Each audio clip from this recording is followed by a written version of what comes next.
and welcome to episode 2 of Set Gaming's game guides for Albion Online.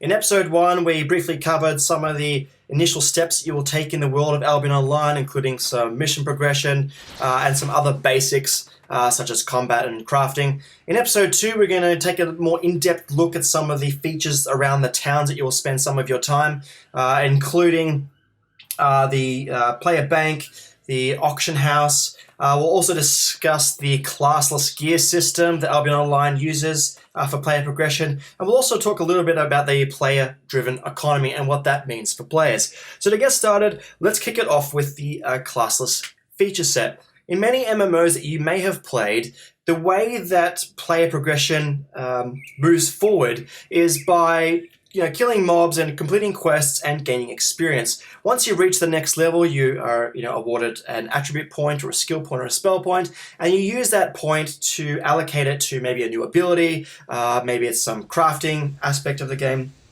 or what have you. In Albion Online, it's a little bit different. In fact, it's actually reversed. In Albion Online, what you do is you choose the items that you would like to use for your character and start using them just like that. And as you use them, you're building up experience, or in this case in Albion Online, it's called fame. You're using fame to advance that particular area of your character. So if I'm using a sword and shield, for example, and I'm killing mobs and completing missions with those items equipped, it means that the fame that I'm generating from those activities is going directly to those items so that I can then start specializing in sword and shield warfare. Now, this applies right across the board as well. So it's not just about swords and shields. It also applies to your armor, whether you want to be a caster by using staves or use a bow and arrow if you want to be an archer. The really cool thing about this is that you can, at the later levels, change your role in the game. So say, for example, you've been leveling up plate armor with sword and shield to be a tank, and you want to start doing something different. Maybe you want to be a caster of some description. What we'd then do is maybe equip light armor and a stave, and then start going through the process again.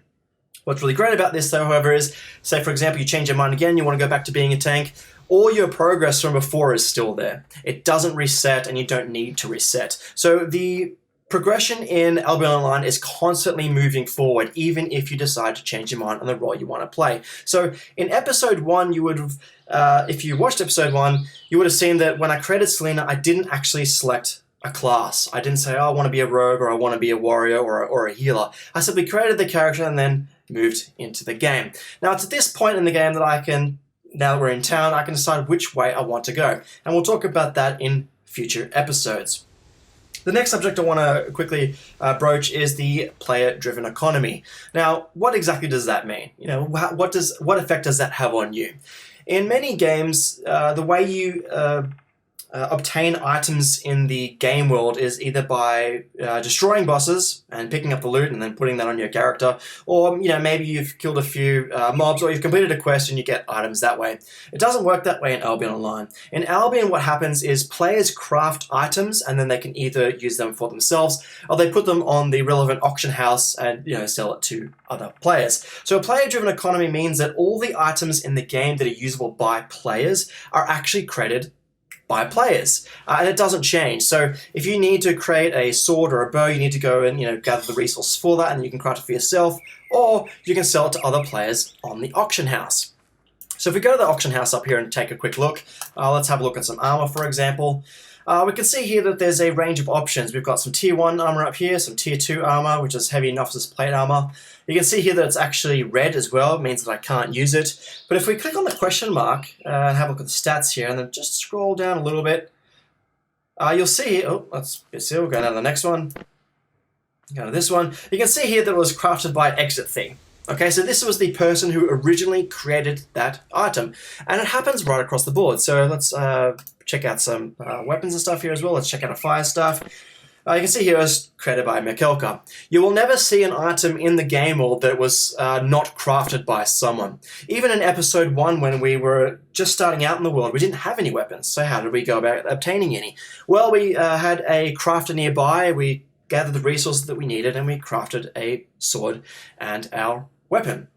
Now, what's really cool about that is when we crafted those items, we selected the abilities or the spells that we wanted to use for them. So we were talking about classless items before. So when I equipped the sword and the armor that you can see here, if we click on the spells section, you can see here that we have a spell called the Heroic Strike. Now, if I were to, for example, create a dagger and equip that, I would have a different ability there. Or if I used a staff, such as a healing staff, I'd have probably a healing spell. And that same goes for the armor as well. So if we click on the medium leather armor and click on the spells tab, you can see here that we actually have two abilities. The first one is Mend, which allows us to restore some of our health once we're out of combat, and the other one is a passive, which is just increased movement speed. So if we were to craft a light armor, for example, or maybe some heavy plate, the spells that we would have here would be different. It wouldn't be the same ones. So it allows us to easily chop and change between different roles based on the items that we wear. But let's get back to the auction house that we were talking about before. So all of the items that we deal with, either that we've crafted or we've bought, has been crafted by someone. And you can do that here through the buy screen on the auction house. You also have a sell tab, so if you want to sell items, say if we wanted to sell the pickaxe that we crafted before, we could do that. Or we can place a buy order. So a buy order is when maybe something that isn't available on the auction house, or maybe it's not at a price that you agree with, you can create a buy order for a particular item and set the price that you want to pay for it. Now, when a player then goes to list an item to be sold on the auction house, they have an option of accepting your buy order as a way of selling the item if they want to sell it straight away. It's a really cool way of using the auction house. Say, for example, you know that you need some items coming up, and you just want to place a buy order for them, and then hopefully, in a day or so, someone has completed that buy order for you.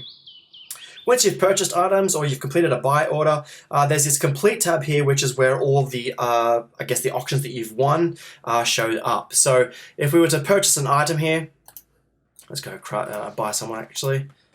Actually, I can't because I don't have any money, so we'll do that another time. But once I have bought an item, it actually shows up in this complete tab. I will then select the item and then click the Take Item button over on the right-hand side.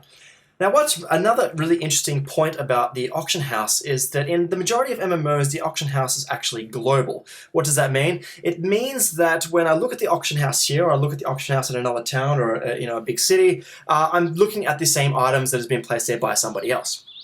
In Albion Online, it's a little bit different. In Albion Online, the auction house is local to the area they're in. So if I were to go to another town, for example, go to the Buy tab and look at this armor, I will see different items. Well, why is that? That's because each auction house instance in the towns is separated from every other one. Now, you might think that maybe this is a little bit silly and it might make it harder to sell items. And in some ways, maybe it does, but it also opens up really interesting avenues for trade and for working with the auction houses. So I could go to a big town such as King's Market and look at the auction house there.